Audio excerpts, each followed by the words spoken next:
Okay, so first of all, a very warm welcome to all of you to today's session. Now, I will initially guide you that what are we planning to do in today's session, okay? And once I explain it to you that what basically we are planning to do in today's session, then we will formally start that work, okay? So let's start. Just to introduce myself, my name is Ahmed Shafi, and I am a tutor of ACCA P4 Advanced Financial Management. I am based in Pakistan, and together with this Advanced Financial Management, I teach a number of other ACCA papers as well. Now, if we talk about the other ACCA papers which I am teaching, they involve financial management, that some people call of skills module as FM or F9. I teach PM performance management, which some people call F5. I teach audit and assurance, F8, and then I teach AFM, Advanced Financial Management, that is called as P4. Okay, so these are the four papers which I teach. Okay, and together with these papers, I've been teaching these papers since the last 12 years. And as far as these three papers are concerned, I've been teaching them for the last 15 years, okay? And numerous of our students have secured nationwide, worldwide place winners positions in almost every attempt of ACCA. And I belong to Mirchawala Sub of Accountancy, a very leading name of ACCA education, okay? Now, what is the purpose of these webinars? Now, before the examination, what I used to do is that it has been my practice since the last 8-10 years that 1 week before the exam, like it's exactly 1 week left before your exam or 5 or 6 days before your exam, I basically conduct a research on what topic I expect, okay? And obviously, when I check my research, there are many topics which are likely to pop up in your exam. And then once I research that, okay, these topics are expected in the upcoming exam, then I find or try to find that which is the most technical one out of these. So as per student feedback and my research, whichever topic I find the most technical one, I conduct the webinar of that topic. Okay, I conduct the webinar of that topic, solve 1 or 2 or maybe 3 past paper questions from that particular topic. Because in my opinion, if you have a sound research that which topics are expected and you conduct webinars for that particular topic and students solve some exam questions with you 1 week before the exam, the technical topic, which as per my research is likely to pop up in the exam, and we are solving 2 to 3 past exam questions of that particular topic. This enhances your confidence very, very much. Okay. Now I'm formally starting this webinar. Now, during the webinar, there can be connectivity issues or connection may be lost, very rare chances, but still the connection may be lost. So if the connection is lost and I am offline, so you might be wondering what will happen next, whether we are able to continue this session or not. So in order to prevent that connection lost, first of all, we will prepare a WhatsApp group. The link of that WhatsApp group is shared with you all in the messages section, in the chat section. Okay. I would advise every one of you immediately join that group, because if during the session there is any connectivity problem, we will immediately notify you via that WhatsApp group, and this group will remain activated till the exam date.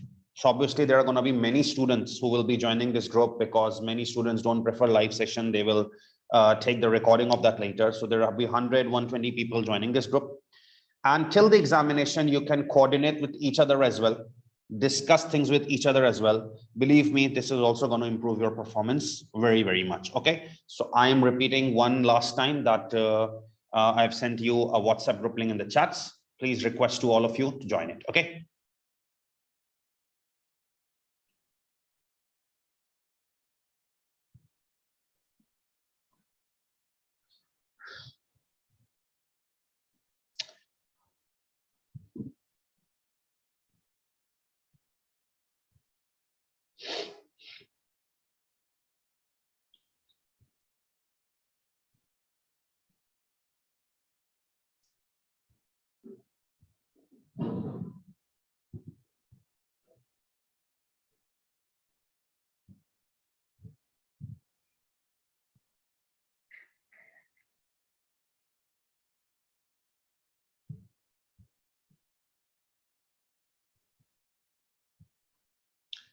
Okay, now, so many people have joined the WhatsApp group. So let's just start now. Okay, now you all are going to give exam in March 2022 attempt, exactly 1 week from today. Okay. Now you all know there are going to be 3 questions in the exam. Okay. And obviously these 3 questions are always spread among some major topics. There is going to be a question on investment appraisal. There is going to be a question on risk management, be it currency risk, be it interest rate risk. Okay. And there is going to be a question on mergers and acquisitions. Obviously, you cannot prevent these topics from not coming in the exam. No matter they are difficult, no matter they're easy, you have to face them. And there are sometimes messages from people, okay, this topic I'm finding a bit tricky. You cannot do anything. Something is tricky, something is not tricky. You have to handle both of them. Okay. And these are basically the core areas of financial management. So one cannot expect these particular topics to stay out of your exam. Okay. Now, as far as the risk management section is concerned, as far as this risk management section is concerned, you know that in risk management, there are usually 2 types of risks. One is the currency risk, and one is the interest rate risk. One place you are hedging currency risk, one place you are hedging interest rate risk, right? There are 2 risks, currency, interest rate. And to deal with these risks, you have studied in your course a number of hedging techniques like forwards, like futures, like options, like FRAs, like forwards, like futures and interest rate, as well as the currency rates, as well as options. Okay, these are the few techniques you have studied. Apart from these techniques, you have studied a technique called swaps. Okay, currency or interest rate swap. Now, when people study these techniques, they find swaps a bit difficult. They find swaps a bit difficult. Now, this is again based on my research and feedback that people are saying that swaps is difficult. Okay. And in my expectation, there can be a question of swap in your coming attempt. In my opinion, in my research and my expectation, there can be a question on swaps. Okay. So this is the topic which I'm going to cover in my webinar today, the swaps, and I will be solving 3 past exam questions with you. on swaps so that when you leave this class, you have a complete command on swaps. Okay, so let's just start. I've explained you everything regarding what we plan to do. We are going to cover swaps topic, and in this swaps topic, I will be discussing 3 past exam questions with you. The good thing is that you will understand swaps as well, and you will be doing 3 past paper questions with me as well. So let's start firstly from what a swap is. Okay.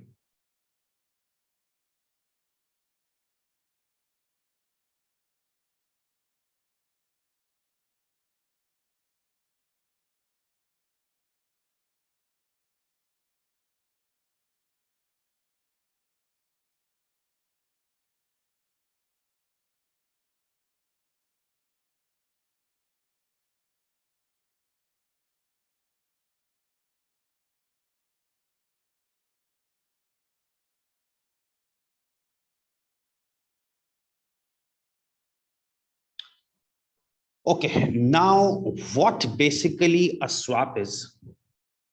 When we talk about swap, swap is basically when 2 companies are involved. Okay. And these 2 companies exchange or swap their loans comprising of fixed rate and floating rate. Okay, what exactly a swap is? In swap, there are going to be 2 companies. Okay, obviously to make a swap, there have to be 2 companies. Okay, they exchange means swap their loans of fixed rate and floating rate. Okay, obviously there are 2 types of loans available in the market. One is fixed rate loan, one is floating rate loan. So in swap, 2 companies exchange or swap their fixed rate loan against a floating rate loan, a floating rate loan against a fixed rate loan. Okay, and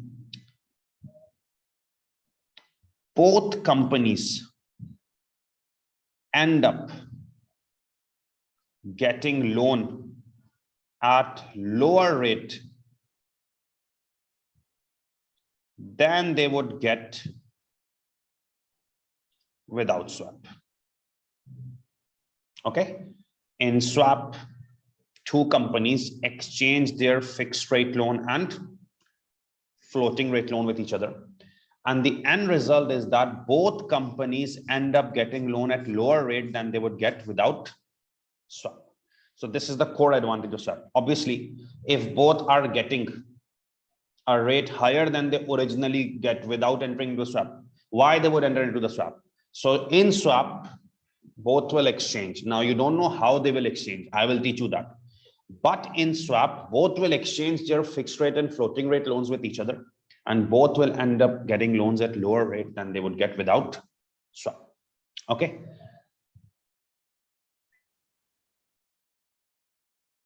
You can copy this if you want.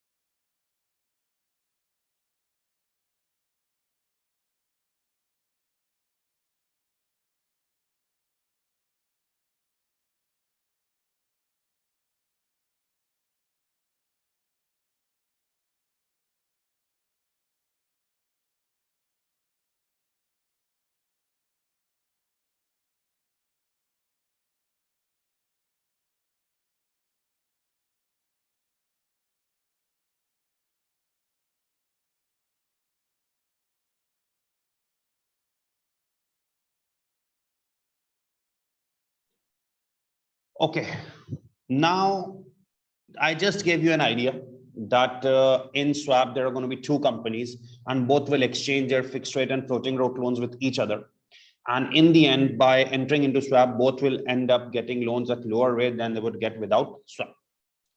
Now the big thing is that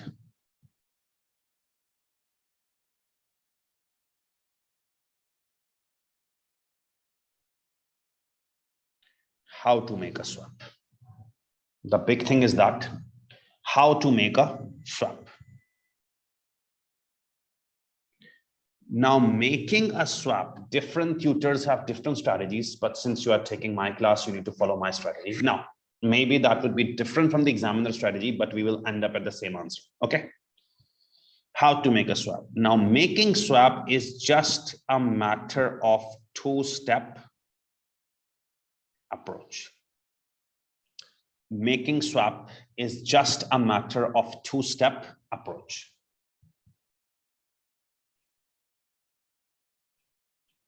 Step one, making swap is just a two-step approach. Okay. What is step one? Step one is find the comparative advantage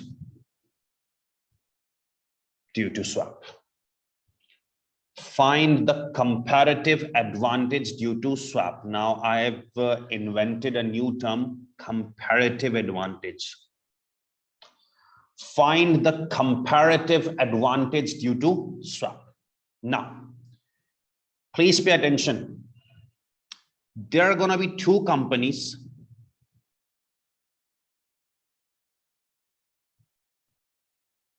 Any order.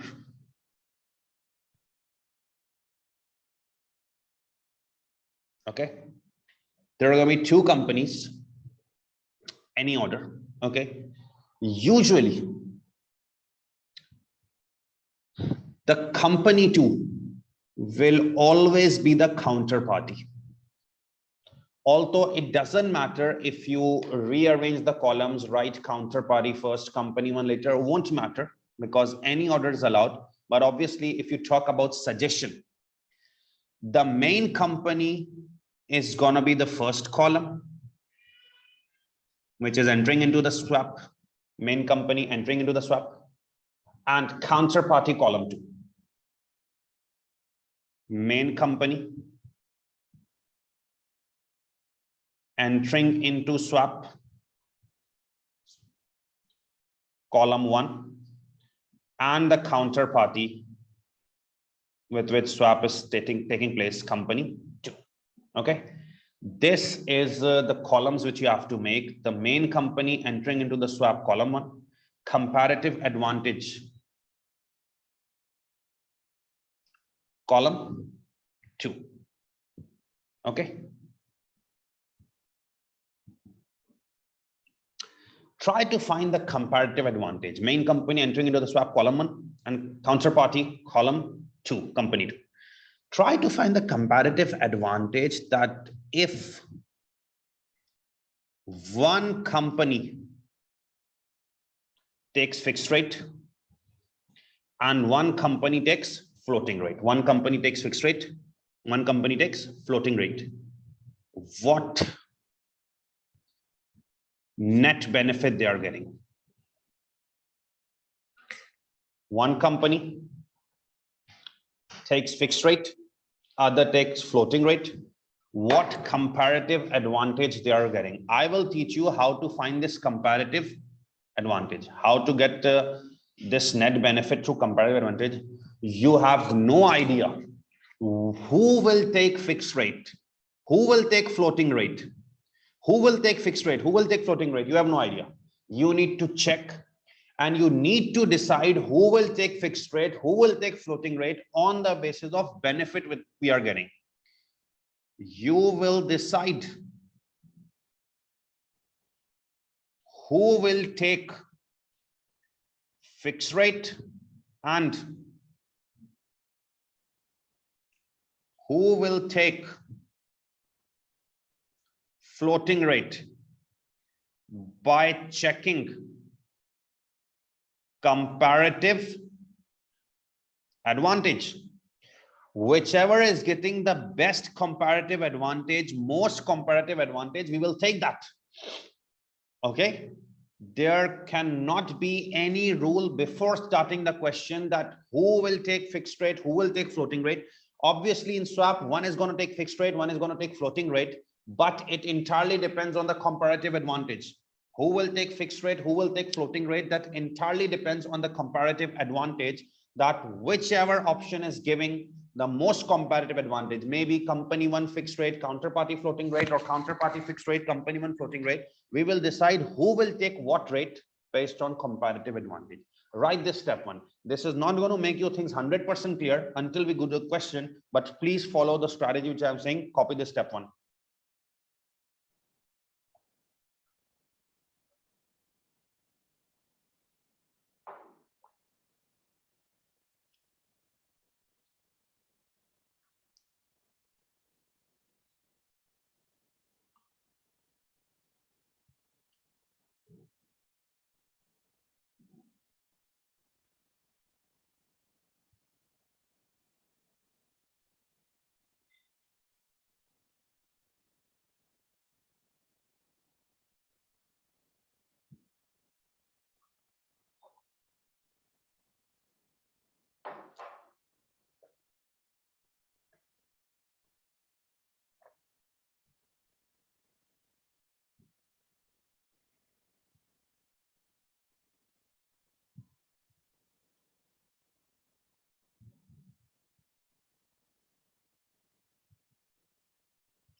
Okay, now the first step is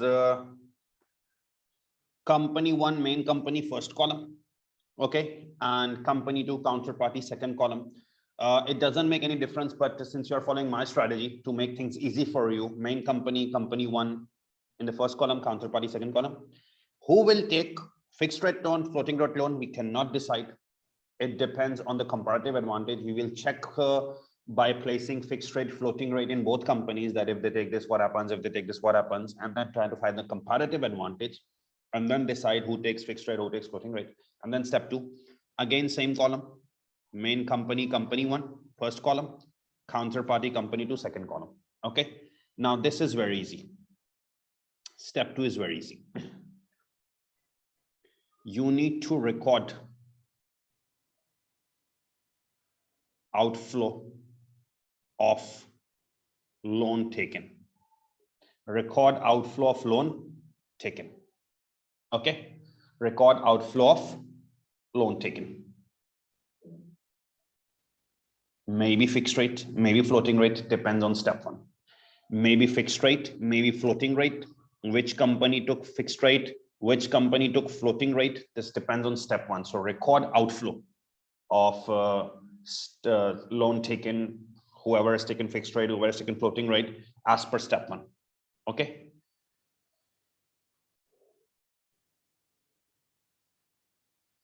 cancel floating rate first, cancel floating rate first. Okay, always cancel the floating rate first. Okay, then cancel fixed rate. Don't disturb the steps. First, always cancel floating rate, then cancel fixed rate. This will end up with net effect. Okay, this will end up with net effect. I'm not showing plus minus because it depends on the upwards calculation. Once you get the net effect, charge bank fee. Once you get the net effect, charge bank fee. And once you charge the bank fee is a cost outflow, you will get the effective rate of swap. This is how things work. Record outflow of loan taken from step 1, because in step 1 you will decide who has taken what. Company 1 has taken fixed or floating, company counterparty has taken fixed or floating. First, always cancel floating, then cancel fixed, get the net effect, adjust bank fee, that's it. Okay, please copy this format.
So let's just make this format on a spreadsheet as well, so that you are able to see things in a much better manner.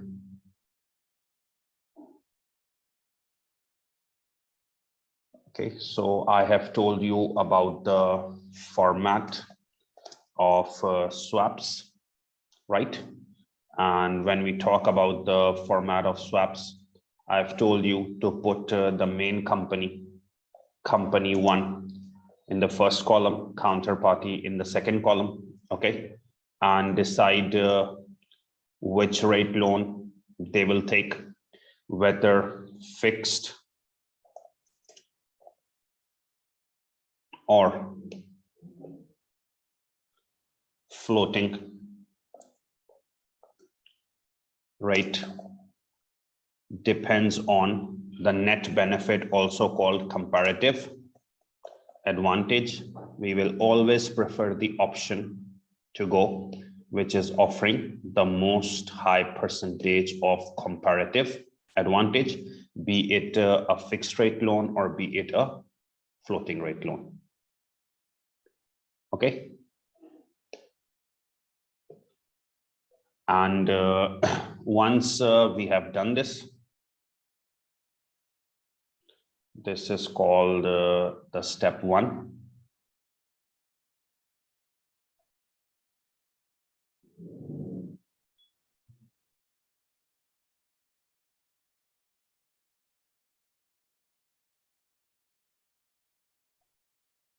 This is step one.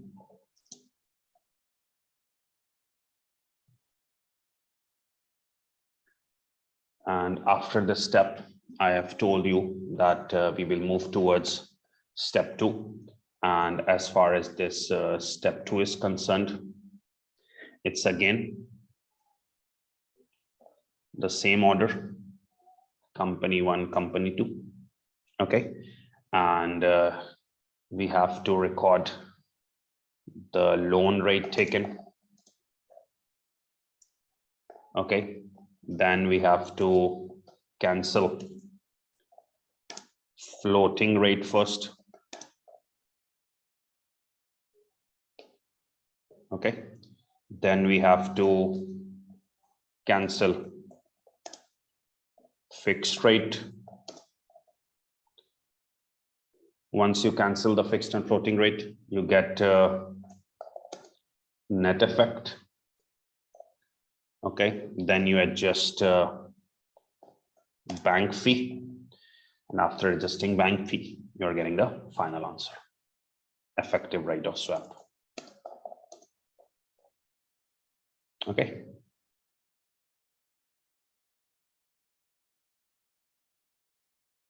So let's just convert the discussion into question practice. Okay. So as I told you, we're going to do multiple past exam questions here.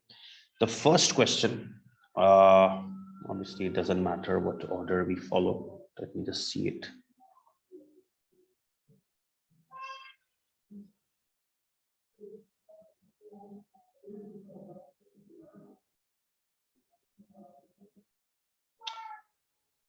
Let's do this question first. Fitzharris Company, and this question relates to September-December 20 attempt of P4.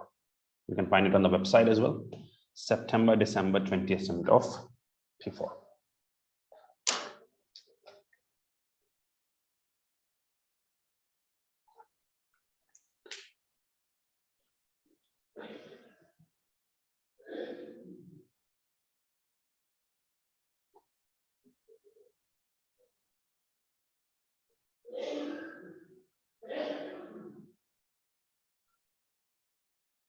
Okay, so let's start this question. And since this class is focused on swaps, we will only deal with swaps portion. However, if when you try the other portions yourself, maybe later, if you find any queries, you are most welcome to share that on the group. If I am busy, definitely some of the students will definitely help you out there. Okay, so let's start this Fitzgerald question.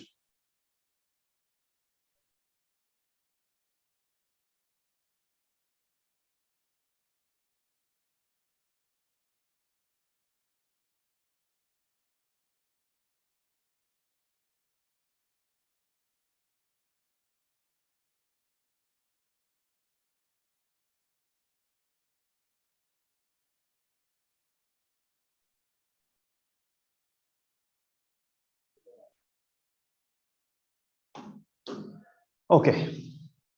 Fitzharris is a large construction company. Its treasury department uses a variety of derivatives regularly to manage interest rate and commodity price risks.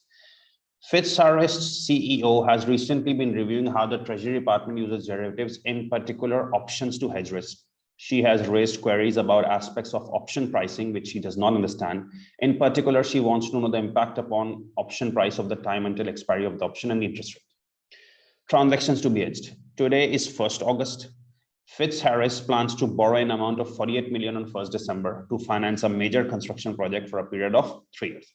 Its treasury department has decided to hedge the risk associated with its borrowing, as there is some uncertainty about how interest rates will move over the rest of the year.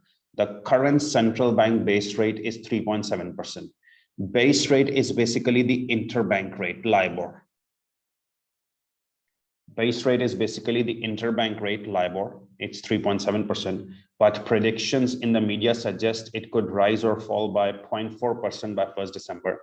Fitzharris can currently borrow funds at floating rate of central bank rate plus 50 basis points. That means Fitzharris can currently borrow at LIBOR plus 50 basis points, it's 0.5%. Fitzharris can currently borrow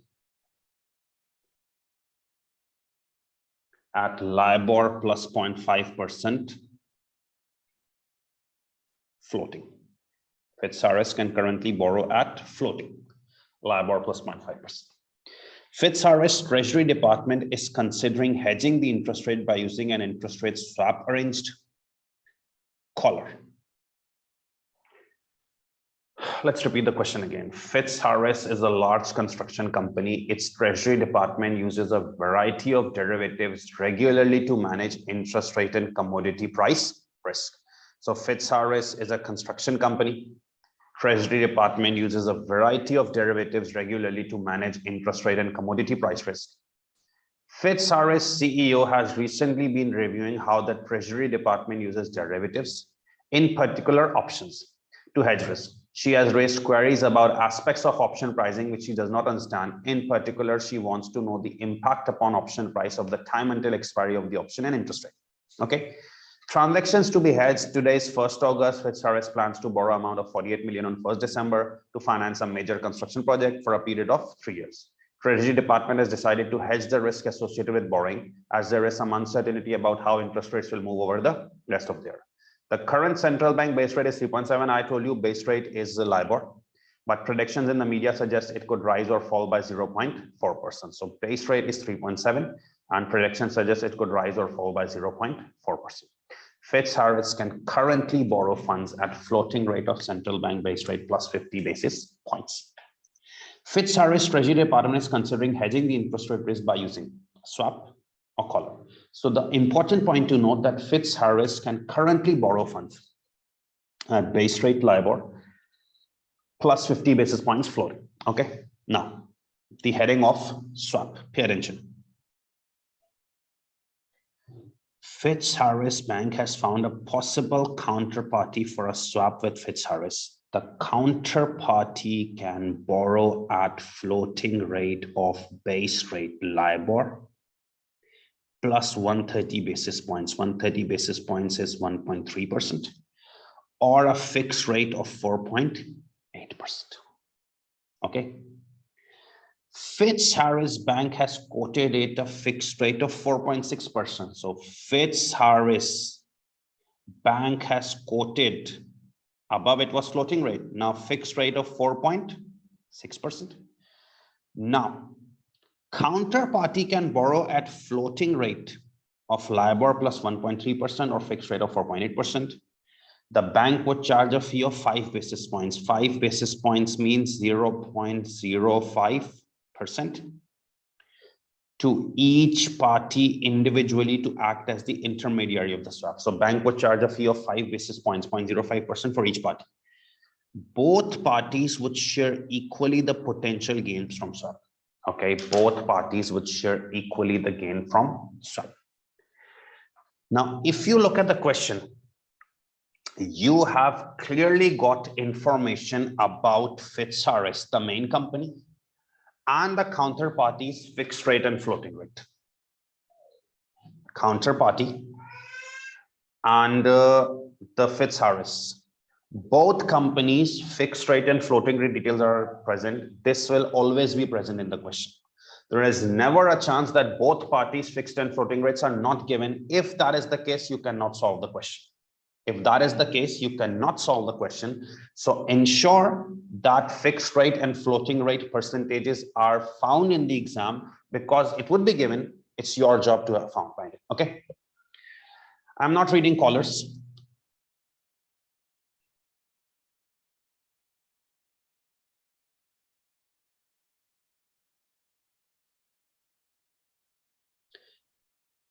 Calculate in percentage terms the result of the hedging strategies that are being considered for the 48 million loan. For Fitzharris Treasury Department is considering hedging by swaps and collars. So calculate in percentage terms the result of hedging strategies. So you need to explain or calculate the result of hedging strategies, swap and collars. We are not doing collars at the moment. Okay, we are only discussing the results of hedging strategies, that is swap. Okay, so let's start.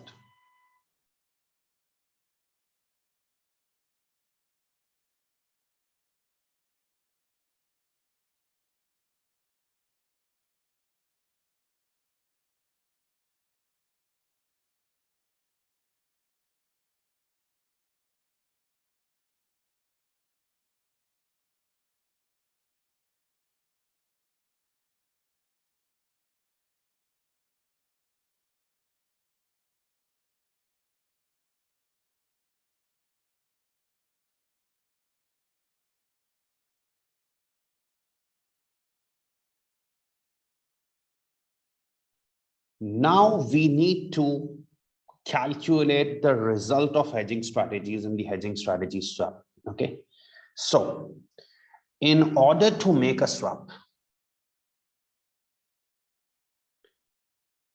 there is a two-step approach, and I have written the format as well. I don't know who will take fixed rate loan, who would take floating rate loan. I don't know. Okay, I don't know who will take the fixed rate loan, who will take the floating rate loan. It entirely depends on which is giving the higher comparative advantage. Okay, who will take the fixed rate loan, who will take the floating rate loan. It depends on the higher comparative advantage. Now, company one, just check. Okay, this is rough work. Fitzharris, first column. And company two, counterparty, second column. Okay, company one, Fitzharris, first column, and company two, counterparty, second column. Okay. At what rate, fixed rate, both are getting loan? Go back to the question. Counterparty can borrow at fixed rate of 4.8, counterparty 4.8. And Fitzharris Bank has quoted a fixed rate of 4.6. So Fitzharris Bank has quoted a fixed rate of 4.6 and counterparty can borrow at fixed rate of 4.8. So Fitzharris Bank fixed rate 4.6, counterparty's bank fixed rate 4.8. Okay. Also check floating rate of both. Also check the floating rate of both. This is the most key step, right? Fitzharris can currently borrow funds at floating rate of LIBOR plus 0.5%, 50 basis points. So Fitzharris is LIBOR plus 50 basis points, 0.5%. Counterparty can borrow at floating rate of LIBOR plus 130 basis points, 1.3%. So counterparty, LIBOR plus.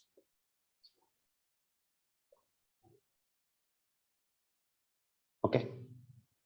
This is, you just copied information from the scenario. Now I don't have to look at the question. That's it. I don't have to look at the question. Fitzharris, main company, first column, counterparty, second column. Okay. You are not going to the official steps, formal steps. You're not going. First, you are doing some rough work. Fixed rate, right? Both of them 4.6, 4.8. Floating rate, right? Both of them. Fitzharris LIBOR plus 0.5 and counterparty LIBOR plus 1.3. Who will take what loan? I don't know. We will decide. Now, let's suppose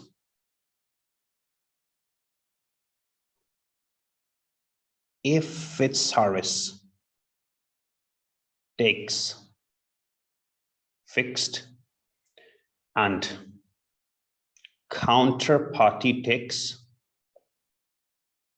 floating. If Fitzharris takes fixed and counterparty takes floating. Understand the concept of comparative advantage. Now let's suppose Fitzharris takes fixed, okay, and counterparty takes floating, okay. Now if Fitzharris takes fixed 4.6, the comparative advantage is 0.2% gain.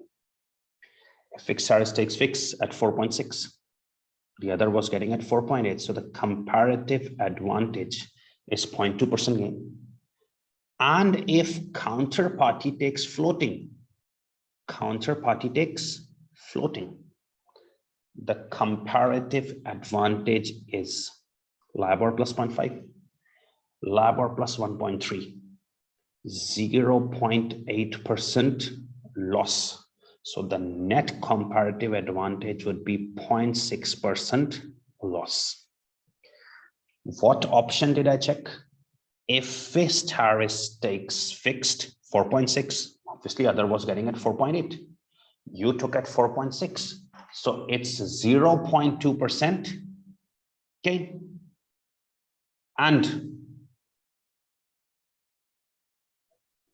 counterparty takes floating. So you are getting floating at LIBOR plus 0.5, counterparty LIBOR plus 1.3. You take floating, 0.8% loss. So this would be a comparative advantage of 0.6% loss, right?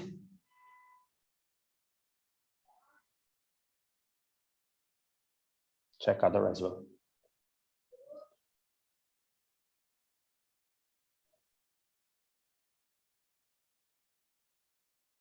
If Fitzharris takes floating and counterparty takes fixed.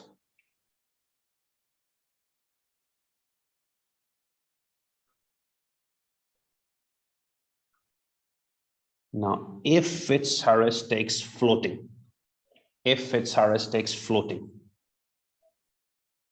and counterparty takes fixed. Now, if Fitzharris takes floating, LIBOR plus 0.5. So if Fitzharris takes floating, LIBOR plus 0.5, the other is getting at LIBOR plus 1.3. If Fitzharris takes floating, there would be a comparative advantage of 0.8%. Okay. And counterparty goes for fixed. So instead of 4.6, counterparty opt for 4.8. It was a loss of 0.2%. So what is gonna be the net comparative advantage here? The net comparative advantage is 0.6% gain. Which option is better? Who takes what as a comparative advantage factor?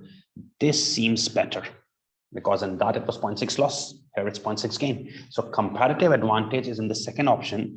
Fitzharris takes fixed. Sorry, Fitzharris takes floating, second one. And counterparty takes fixed. Okay, this rough work is now complete. Now you can copy in step one that what is the solution? Fitzharris takes floating. So Fitzharris, the company one, let me change the name, Fitzharris. It's gonna take floating, LIBOR plus 0.5%. Outflow, obviously loan is outflow. And counterparty takes fixed. Counterparty is taking fixed. So what is the fixed of counterparty? 4.8%. Okay. And it was getting at 4.6%. So the comparative advantage was 0.2% loss. And here it was getting LIBOR plus 1.3.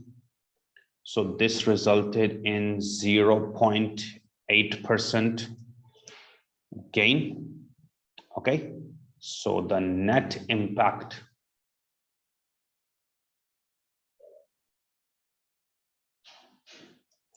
was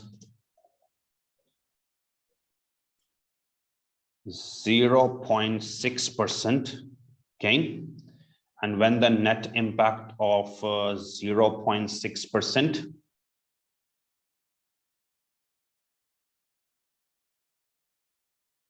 gain, so it's mentioned that the gain will be shared equally between both of them. So 0.3 goes to Fitzharris and 0.3 goes to counterparty. Okay, this is the most key step. Decide the comparative advantage. Okay, if you have any questions in it, please ask me, then I will move forward. If you have any questions from this on how to find comparative advantage, I cannot just learn it. I will be provided fixed and floating rate percentages. I just have to check that if Fitzharris goes for fixed, okay, 0.2% gain because it's getting fixed less than counterparty. And counterparty goes for floating, it's 0.8% loss because it's getting at higher rate. We are in 0.6% loss. Around the way, other way, if Fitzharris takes floating, 0.8% gain, other takes fixed, 0.2% loss, net gain, whichever option is there, we will write that. And obviously, whatever is the gain is, it's written that all gains of the swap will be shared equally. If you have any queries in this, please ask me. Checking the comparative advantage.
Okay, so I have received no questions. That means the concept is initially correct. Remember, I can just guarantee you that for both companies, fixed rate and floating rate will be given.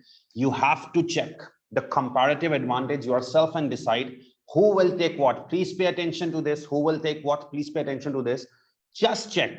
It's a rough work that if first one takes fixed rate, whatever benefit getting compared to both, other takes floating, obviously both will not take fixed, one takes fixed, other takes floating, what advantage you're getting. And if one takes floating, other takes fixed, what advantage you're getting. Whatever is most advantageous, opt that and write that in step one. Whatever gain from swap is, you will share it equally. Okay, now second step, please understand the second step. Same columns. Company one, it's Fitzharris. Company two is counterparty. Loan rate taken. Now I have told you in the format that loan rate taken comes from step one.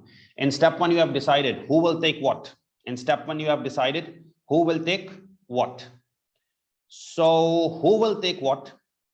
Fitzharris takes floating rate, right? Fitzharris has taken floating rate. That's what comparative advantage is producing. So loan taken is always, remember, an outflow, because you have incurred a cost. You have taken a loan. It's an interest cost outflow. LIBOR plus 0.5%. LIBOR plus 0.5% outflow, and counterparty take fixed. So it's 4.8% outflow. Remember, loan taken, these are interest payments, right? Fixed rate, floating rate. So these are outflow. Loan taken. Okay, outflow.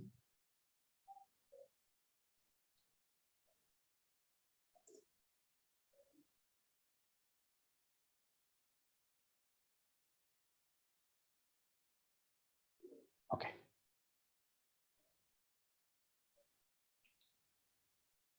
Cancel floating rate.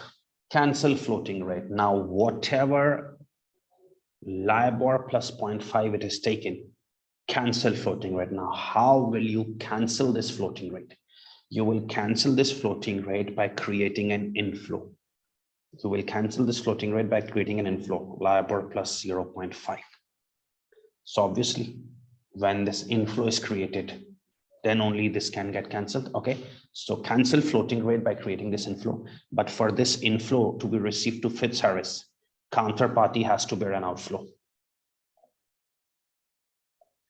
For this inflow to be created in Fitzharris, counterparty has to bear an outflow. Okay, otherwise, how will inflow be created? If one party is creating its inflow, the other party has to create its outflow. Okay, so this cancels floating rate. Okay, now cancel fixed rate. Okay, how will the fixed rate be cancelled? Now, fixed rate was taken by counterparty. Fixed rate was taken by counterparty. So you need to create an inflow for counterparty. You need to create an inflow for counterparty because it's outflow, right? So you need to create an inflow for counterparty.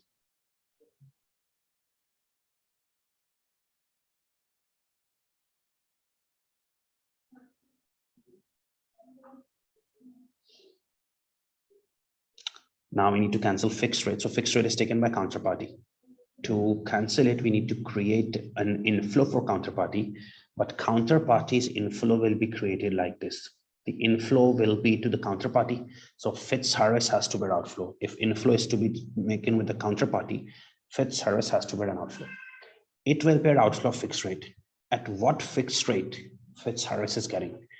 It's getting fixed rate at 4.6. It will borrow at 4.6. Borrow to create inflow for the other. Borrow at 4.6 fixed, but will deduct its net benefit of 0.3. Borrow at 4.6. What says fixed rate borrowing loan, but deduct its benefit. So it will borrow at its fixed rate 4.6, but deduct its benefit 0.3. So it will bear an outflow of 4.3%. And this 4.3% outflow will be an inflow of 4.3% for counterparty. I'm repeating it again. Okay. Step one is easy. Step one is easy. Loan taken. Okay. Loan taken, we have decided here.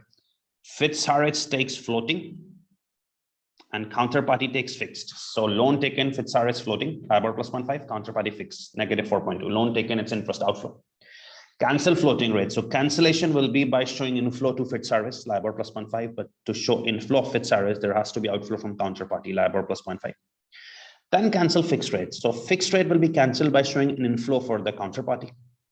Okay, but for inflow of counterparty, you have to show outflow in Fitzharris. Fitzharris will show an outflow of fixed rate. It's borrowing at fixed rate 4.6. Deduct its benefit of swap 0.3. So net outflow 4.3 and 4.3 inflow for that. Once you do it,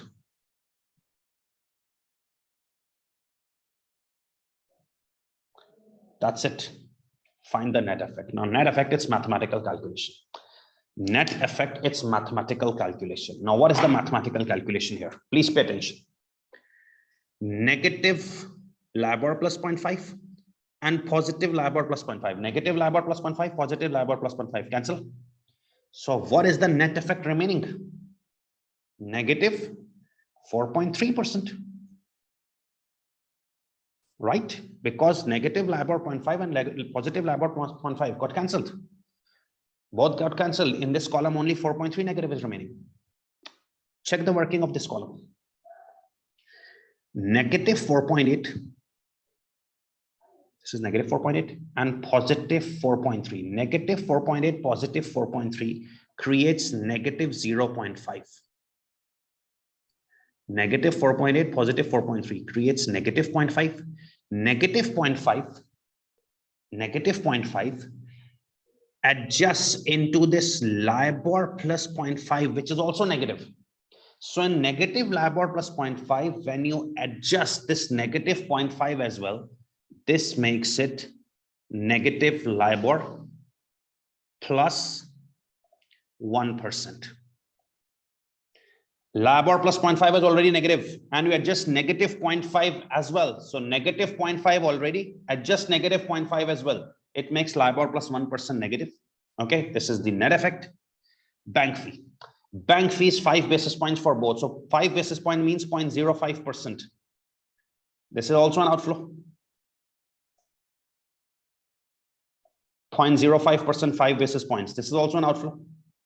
Okay, once you do it, you get the effective rate. Adjust the effective rates.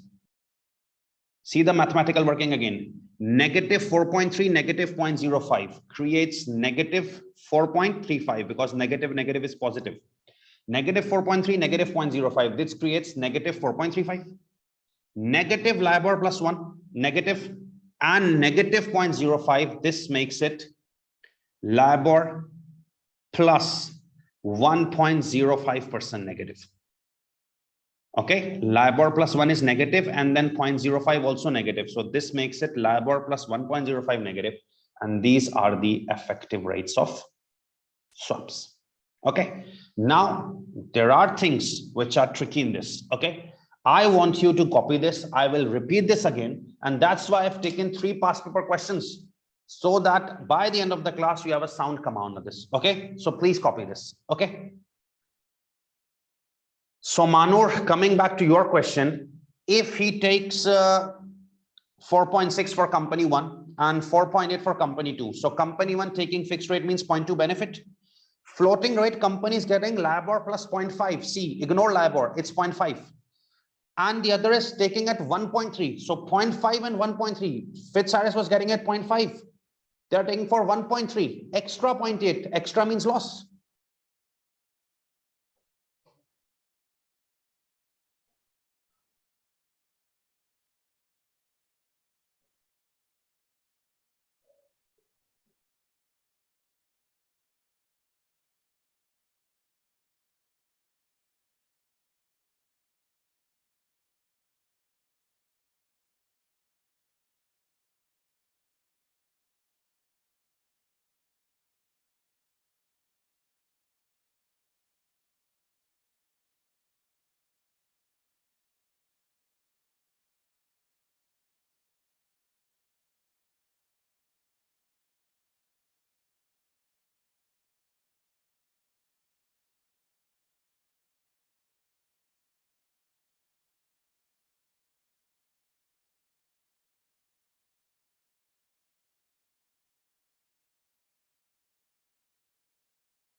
Zubia, because you are finding the effective rate for the company. So benefit is for the company, whoever is adjusting the fixed rate as per my format.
अस्सलाम वालेकुम अहमद भाई, कैसे आप? अहमद भाई, online से you can teach online. Can you tell me कि commercially आप क्या चार्ज कर रहे होंगे on hourly basis?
Okay, now let's move towards the next question now.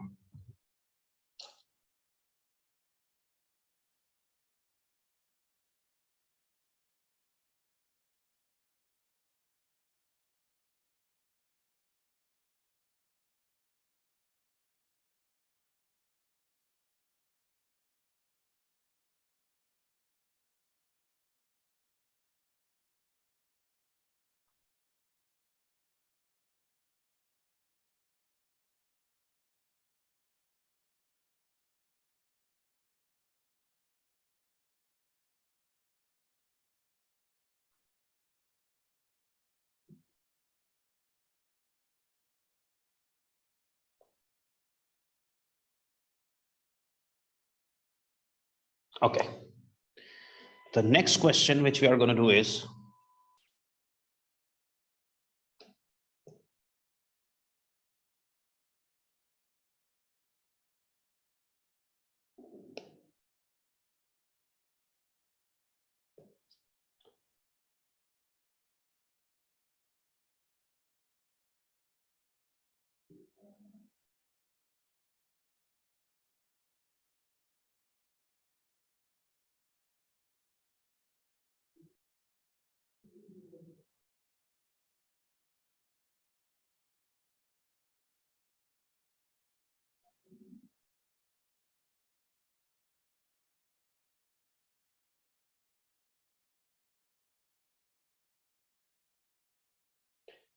share your question will share details who gets what from the gain. Okay, you will see it in the further questions as well.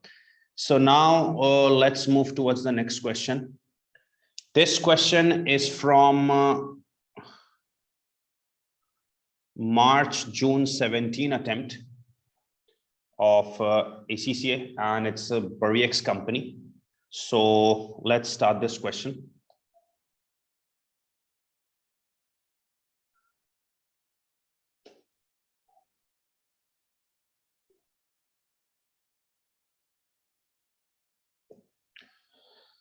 Okay, the question states, BurryX is an international transport operator based in the Eurozone, which has been invited to take over a rail operating franchise in Vetonia, where the local currency is the dollar. Previously, this franchise was run by a local operator in Vetonia, but its performance was unsatisfactory and the government in Vetonia withdrew the franchise. BurryX will pay $5,000 million for the franchise immediately. Government has stated that BurryX should make an annual income from the franchise of $600 million in each of the next years. At the end of 3 years, the government has offered to buy the franchise bike for $7,500 million if no other operator can be found to take over the franchise.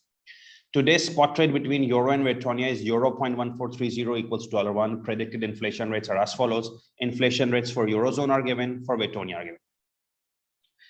BurryX Finance Director has contacted its bankers with a view to arranging a currency swap, since he believes this will be the best way to manage financial risk associated with the franchise.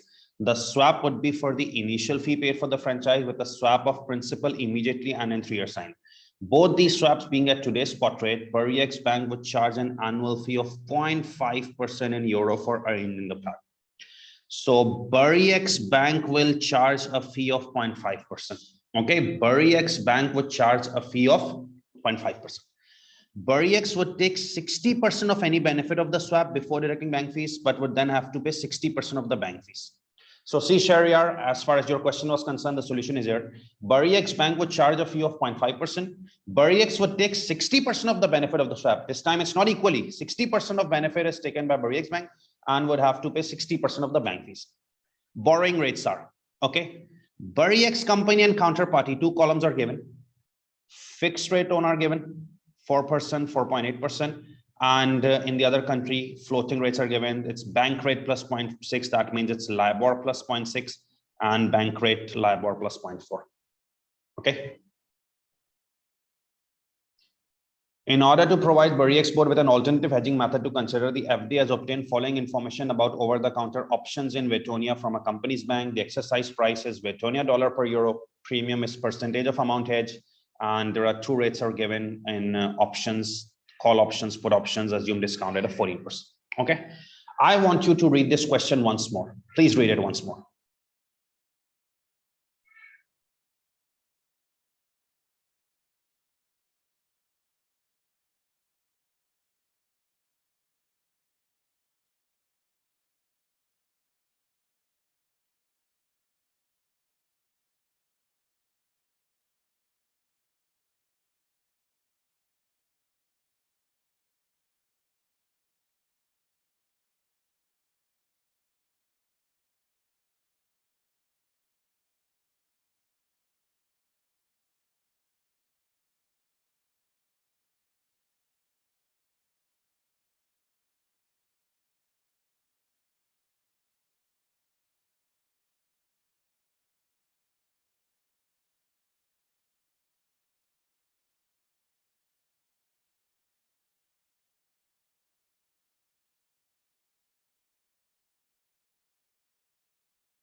Okay, so in my opinion, you have read the question again that BurryX is an international transport operator based in Eurozone. It has been invited to take over a rail operating franchise in Metonia. Local currency is dollar. Previously, this franchise was run by a local operator. Okay, BurryX will pay 5,000 million for the rail franchise immediately. The government has stated BurryX should make an annual income of 600 million at the end of 3 years. Government has offered to buy the franchise by okay. Spot rate is given, inflation rates are given. BurryX finance director has contacted his bankers with a view to arranging a swap, since he believes this will be the best way to manage the risk. Swap would be for the initial piece paid, swap of principal immediately in 3 years' time, both swaps being at today's rate. BurryX bank would charge a fee of 0.5% for swap. Bank piece 0.5%. BurryX would take 60% of benefit and fees would also be 60%. Okay, so it's 0.5%, 60% fees, 0.3% on BurryX, and the remaining 40% is not on BurryX, 0.2%. Okay, borrowing rates are for fixed rate is also given BurryX and counterparty 4%, 5.8, and the floating is also given bank rate LIBOR plus 0.6 and bank rate LIBOR plus 0.4. And alternative methods are options and exercise price is given. Okay, I'm not seeing options in detail because my focus of this webinar is swaps. Requirement B1, 4 marks. Calculate the annual percentage interest saving which BurryX would make from using a currency swap compared with borrowing directly in Metonia, demonstrating how the swap will work. Okay, so calculate the percentage saving would make from a swap, demonstrating how swap will work. So you need to demonstrate how swap will work. Okay, now company, it's BurryX here, first column, counterparty in second column. Okay, let's move here.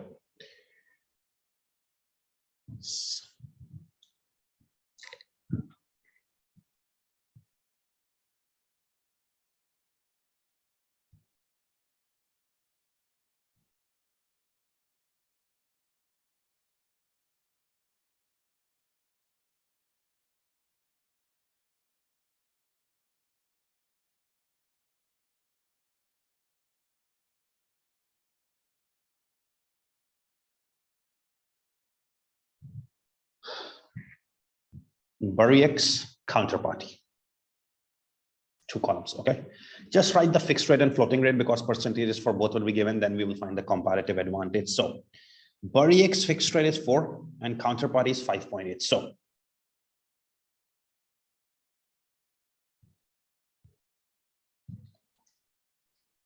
%4 and 5.8%. The fixed rate percentage for both is given. And floating rate, it's BurryX LIBOR plus 0.6, LIBOR plus 0.4.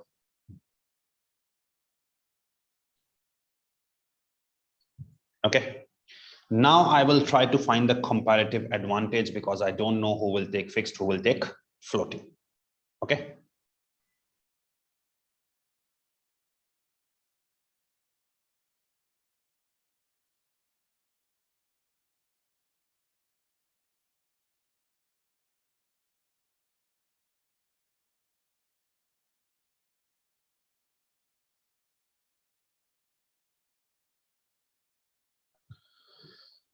Now, who takes what? The fixed rate and floating rate for both is given, but who takes what? Okay, let's check option 1. If BurryX takes fixed rate, this one, and counterparty takes floating, this one, check the gain loss. If BurryX takes fixed rate, I am seeing fixed rate BurryX taking 4% instead of counterparty 5.8. It's getting 1.8% gain.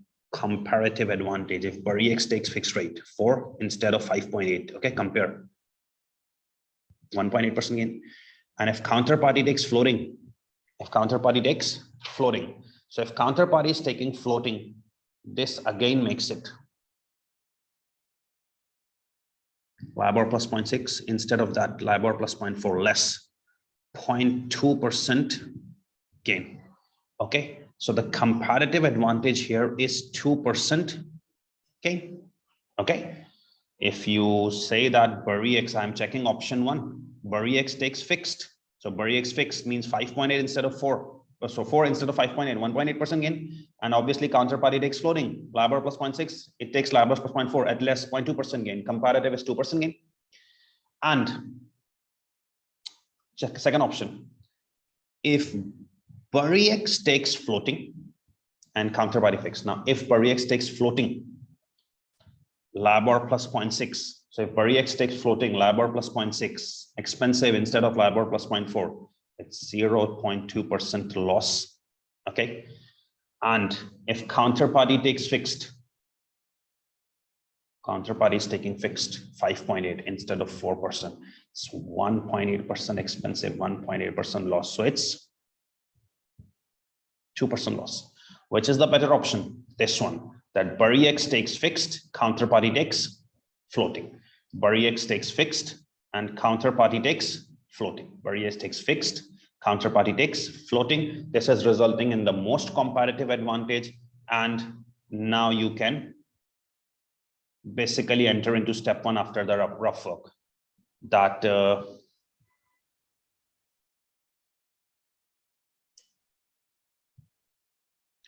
remove this. This is Bury X counterparty. So what has been decided? Bury X takes fixed. So if Bury X is taking fixed, it's an outflow of 4%. Counterparty is taking floating. It's an outflow of LIBOR plus 0.4%.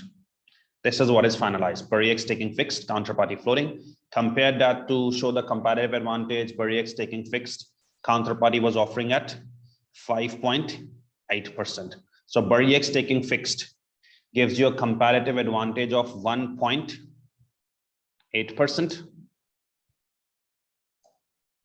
And he was offering floating at LIBOR plus 0.6.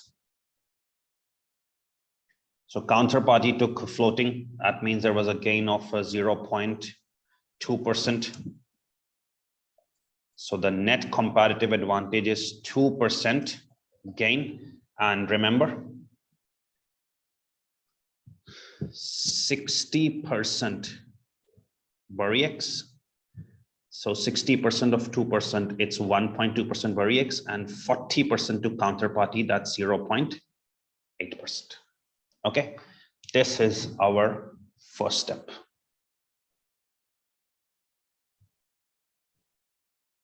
I hope you are clear for this first step.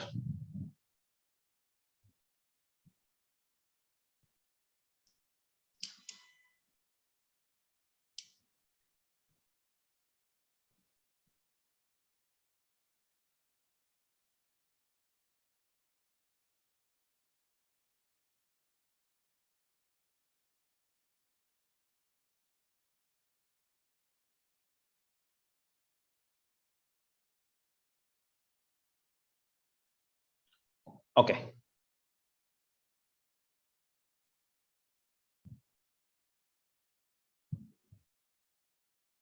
Let's move towards the second step now.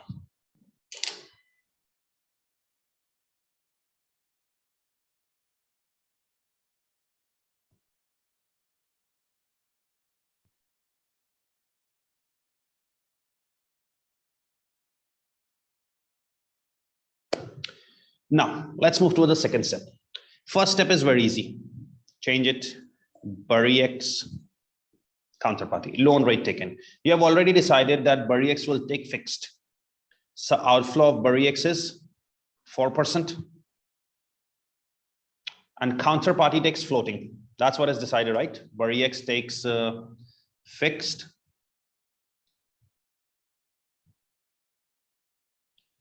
And counterparty takes floating. So Bury X takes fixed 4% outflow and counterparty takes floating. So what is the outflow of counterparty? LIBOR plus 0.4%. Okay, Bury X takes fixed, counterparty floating. Now always cancel floating rate first. Remember, always you need to cancel floating rate first. If you are following my strategy, cancel floating rate first. If I'm canceling floating rate, so how will this floating rate get canceled? By adding the outflow. LIBOR plus 0.4% is outflow. Create an inflow, LIBOR plus 0.4. This will get offset, cancelled. But to create this inflow in counterparty of LIBOR plus 0.4, Bury X must bear an outflow of LIBOR plus 0.4. Okay, to create an inflow of counterparty LIBOR plus 0.4, BurryX must create an outflow of LIBOR plus 0.4. Now you need to cancel fixed rate. Okay, now how will this fixed rate get canceled? This is something a bit tricky. How it in every step, not just in this question. Fixed rate will be canceled. So how will the fixed rate be canceled? To cancel this fixed rate, you need to show an inflow of 4% fixed rate. Okay, but to create an inflow of fixed rate, cancel fixed rate will be shown by showing a fixed rate inflow. Now to create a fixed rate inflow, counterparty has to bear a fixed rate outflow. Counterparty has to bear a fixed rate outflow. So how will counterparty bear a fixed rate outflow? Counterparty will borrow at fixed 5.8 and deduct its benefit. So what is the benefit of counterparty in swap? 0.8%. So counterparty, obviously fixed rate will be canceled by showing an inflow in fixed rate. So counterparty has to show its outflow. How will it show its outflow? It will borrow at fixed 5.8. Deduct its gain. Counterparty's gain is 0.8% in swap, deducted. So it will show an outflow of 5%. And this will be an inflow for BurryX, 5%. Okay. Now, what is the net effect? Please see the net effect carefully. Now, if you talk about the net effect in counterparty, LIBOR plus 0.4 outflow and LIBOR plus 0.4 inflow cancelled, we are just left with negative 5%. Okay. And here, mathematical working. Okay. See, it was 5% inflow. It was 5% inflow and 4% outflow. So 5% inflow and 4% outflow means 1% inflow is left. 5% inflow, 4% outflow, 1% inflow is left. This 1% inflow positive is adjusted in negative LIBOR plus 0.4. In LIBOR plus 0.4, understand LIBOR plus 0.4 is LIBOR plus 0.4 negative, it's an outflow. In LIBOR plus 0.4, which is an outflow, if you adjust 1% outflow, it will become LIBOR plus 1.4% outflow. If in LIBOR plus 0.4% outflow, you will adjust 1% outflow, it will become, this is outflow, 1% more outflow, LIBOR plus 1.4% outflow. But since 1% is inflow, if this 1% positive gets adjusted in LIBOR plus 0.4% outflow, in 0.4 outflow, if 1% inflow gets adjusted, this makes it LIBOR negative 0.6%. This is just pure mathematics, that in LIBOR plus 0.4, which is an outflow, you adjust 1% outflow again. So 0.4 outflow, 1% outflow. It makes it 1.4% outflow. But 0.4% is outflow and 1% inflow is getting adjusted. Negative 0.6%, because then the inflow would be more. 1% inflow, 0.4% outflow, 0.6% would remain. Okay. And in this, if you adjust the bank fee is 0.5%, right? 60% on BurryX, 0.3% negative, 60%, 50%, 0.5 is the bank fee, 50%, 50 basis points, 0.5% is the bank fee, 60% on BurryX, 0.3, and counterparty 20%, sorry, 40%, 0.2. Both are outflow.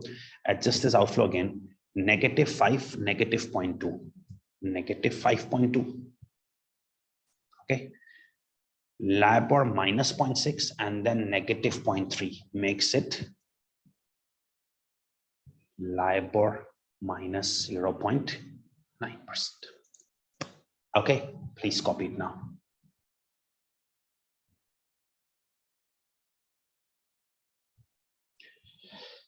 This is the rule of SWAPS. That first you need to cancel the floating, and then when fixed is being cancelled, whatever. Okay, now this is a problem that I have two questions now. Please pay attention before writing. Don't write now. Please pay attention. Now it's a general question. I have two queries. Swat and Bilal. Both are of the same view.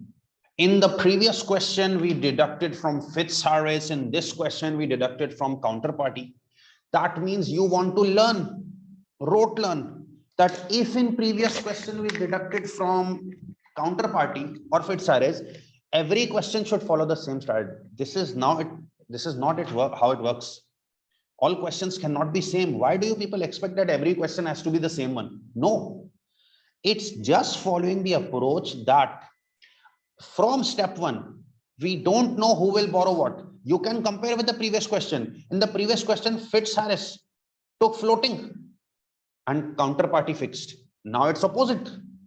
So it depends on the comparative advantage.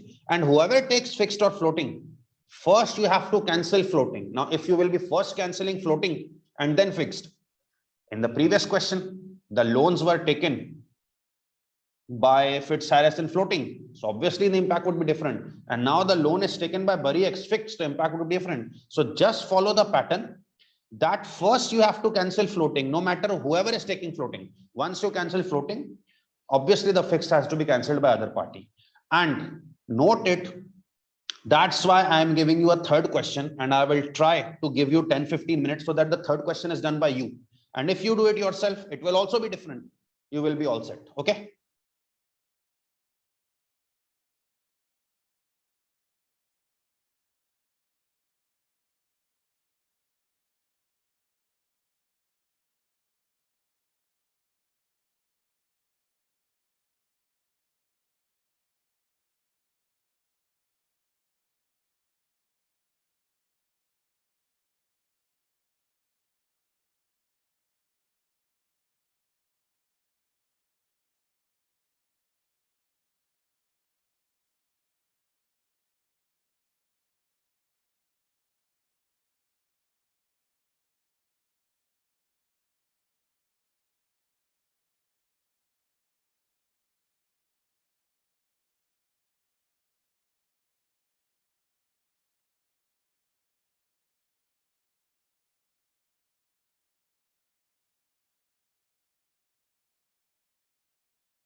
So LIBOR minus 0.6 is also a cost to the company.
Yes, Bilal, in the first step, we will decide who is going to come first.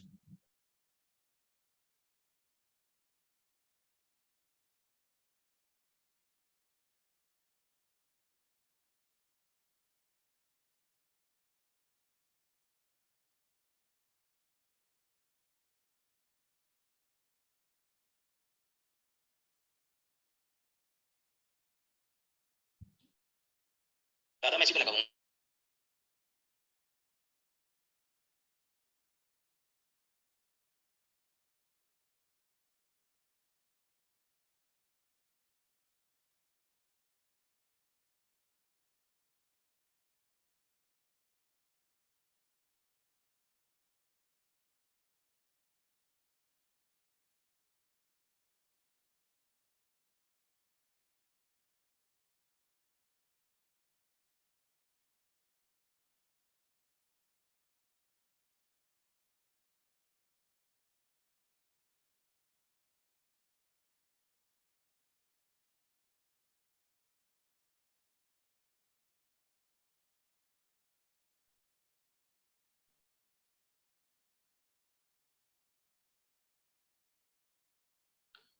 Rob, you just need to compare option one. If one takes fixed, other takes floating, and if other takes floating, one takes fixed. Which option is getting the more benefit?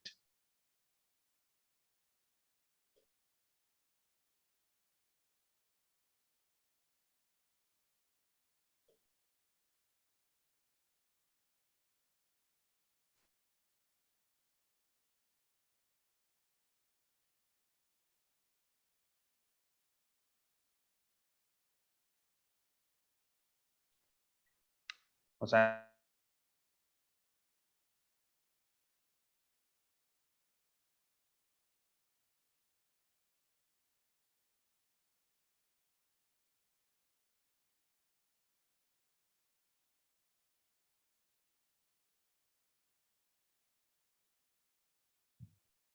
Aswad, it's by calculation. It's maths. Minus is plus, plus minus is minus. That's basic maths.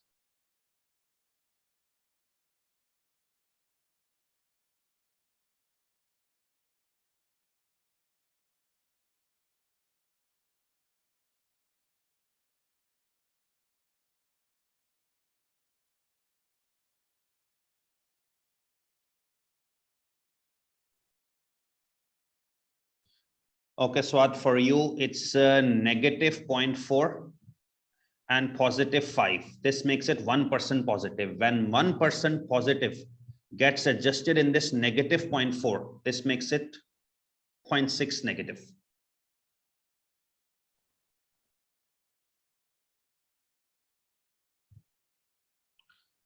Okay, now this is a question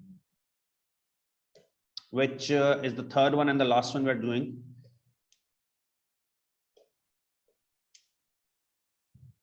It's March, June 2019-20. Okay, you can also get it from ACCA website or Google. The question name is Lurkshall. Okay, now I want you to read this question yourself. Okay, don't do any part except swap. Okay, try to capture data yourself, try to solve it yourself. After 15 minutes, I will discuss the solution and hopefully you will be doing everything correctly. I don't have space to open the whole question. That's why it is advised, go on Google and write ACCA AFM Lurkshall.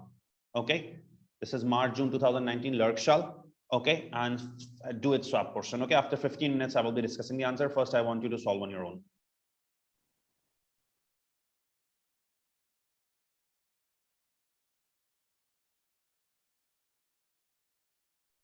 Also join the WhatsApp groups. I will share this question on WhatsApp shortly. Also join the WhatsApp group. I will share this question shortly.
Well, Swad, I have explained it 2 or 3 times. I think you are not getting the maths correctly. -0.6, -0.4, and 1% positive would make it a loss. How will it's getting again? I don't know what maths you are applying.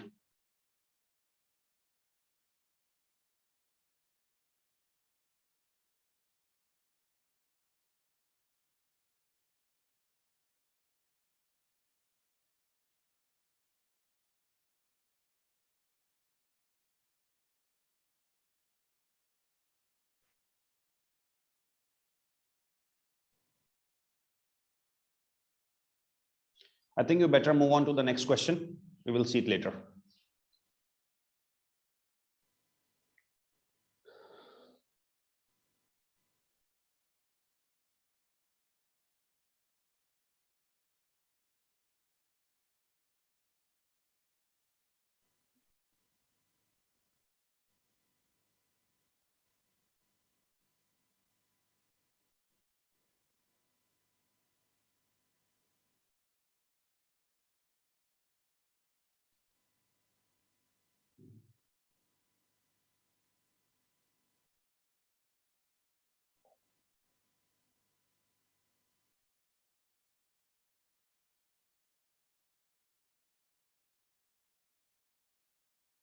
I have shared this question in the group as well. If anyone of you is unable to find it on the internet.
Banmi, you can do anyone, but you have to check both options. Put first one fixed, second one floating, second one fixed, first one floating. Try to see which is giving them more advantage.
Okay, now let's start the solution. If you have read the question,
now fixed rate and floating rate for both would be given. So if you have read the question,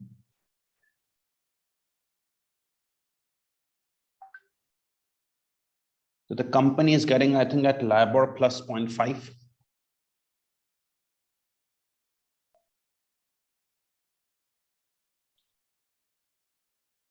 So Lokshal,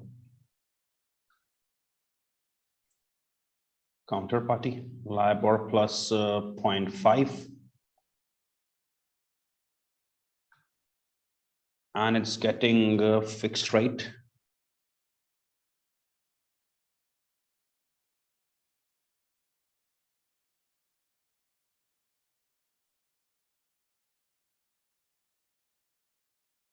$5.6. And as far as counterparty is concerned, LIBOR plus 1.5, 6.1.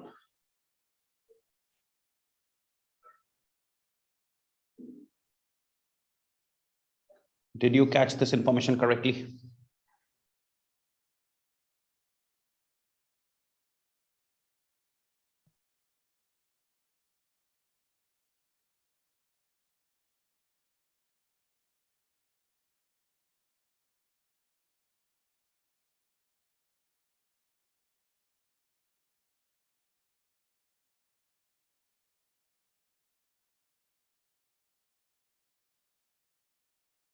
Check option 1. If Lurkshall takes fixed rate, 0.5% gain, and counterparty takes floating, it's 1% loss. So would be in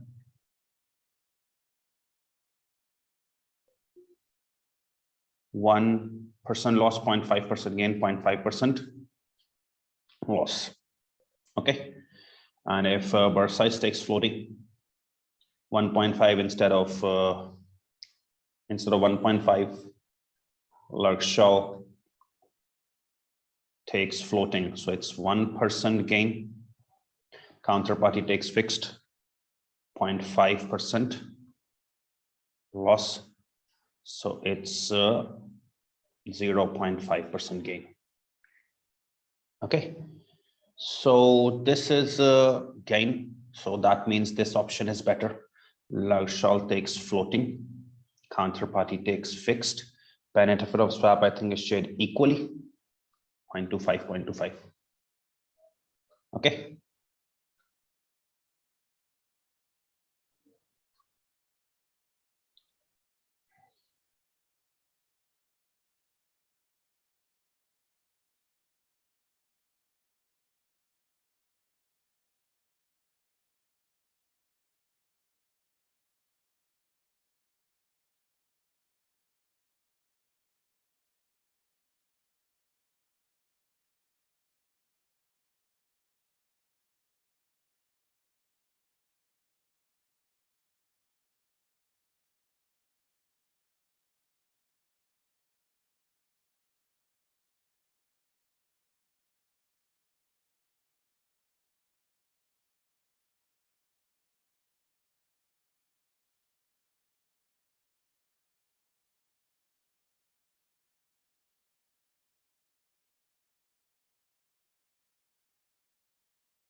Okay, now obviously you just need to find out your workings. Lurk shell. You have already decided that lurk shell will take fixed, floating, and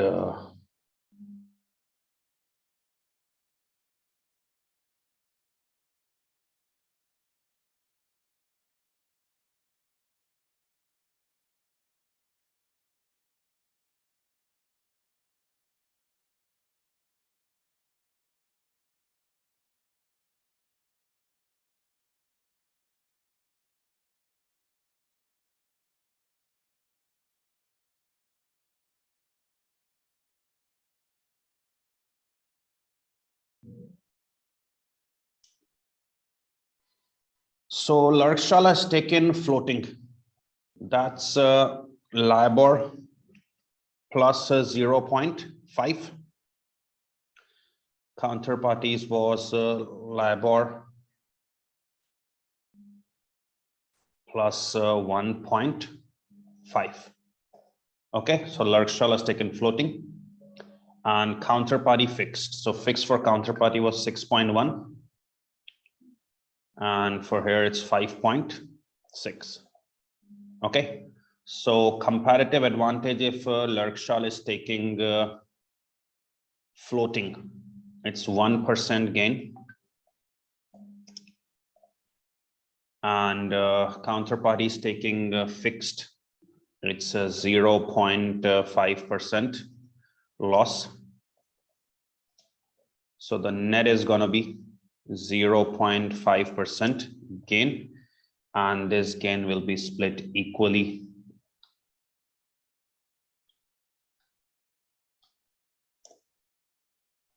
between lurk shell counterparty 50-50%, that means 0.25 and 0.25.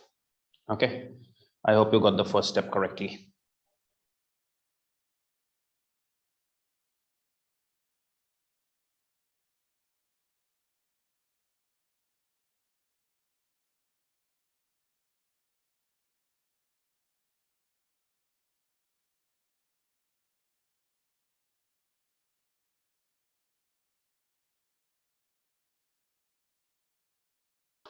Okay, so people are saying that their step 1 was correct. Now move towards step 2.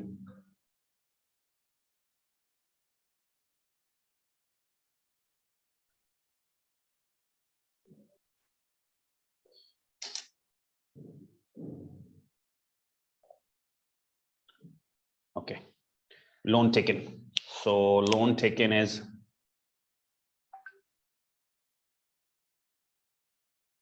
lurk shell has taken floating, LIBOR plus 0.5%. Counterparty takes fixed, it's 6.1%. That's interest. It's outflow. Okay. Always cancel floating. So to cancel floating, you have to create an inflow, LIBOR plus 0.5 inflow. And for inflow here, it has to be an outflow there, LIBOR plus 0.5. Okay. Now cancel fixed rate. Okay. To cancel fixed rate, this fixed rate has to be cancelled. This fixed rate has to be cancelled. So an inflow should be here. An inflow should be here. But to create an inflow, there must be an outflow here. So lurk shell would have an outflow of fixed rate. It will borrow at 5.6 fixed rate and deduct its benefit 0.25. The outflow is going to be 5.35. And then it will be an inflow for this company. Okay, find the net effect.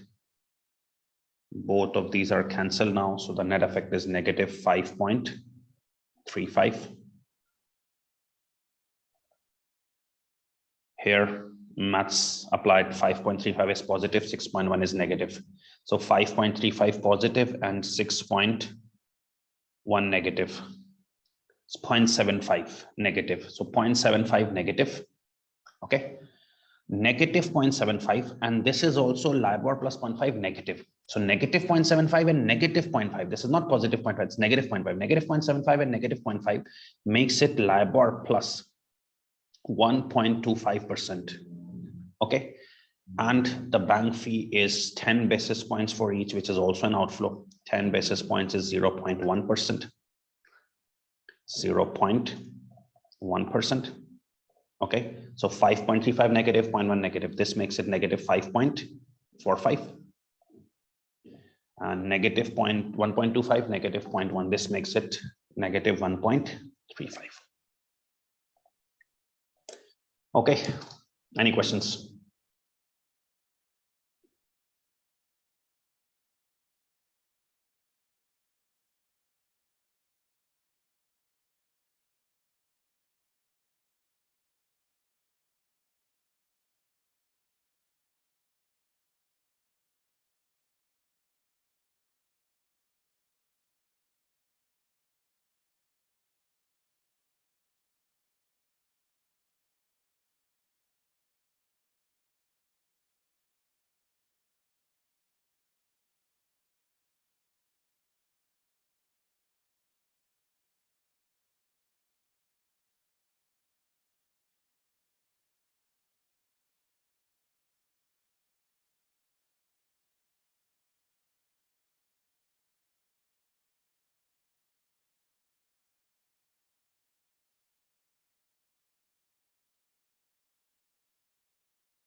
Okay, so I hope things were clear to you. We are ending the class now, and we will communicate on group any further queries and stuff. Take care. Bye-bye.